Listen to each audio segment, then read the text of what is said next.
dopo la priorità che abbiamo gestito per l'immediata emergenza, abbiamo ritenuto doveroso intervenire perché le spese sostenute dal Comune non ricadano sulla collettività, qualora l'incendio possa essere ricondotto a responsabilità che appunto verranno accertate in sede giudiziaria.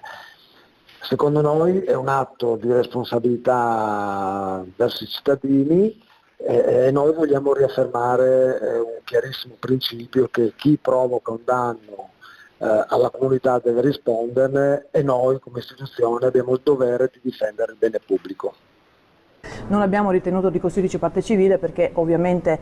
un risarcimento sarebbe quasi improponibile, perché al momento parliamo di un danno per quanto riguarda il nostro condominio di circa 3 milioni di euro. Valuteremo eventualmente più avanti di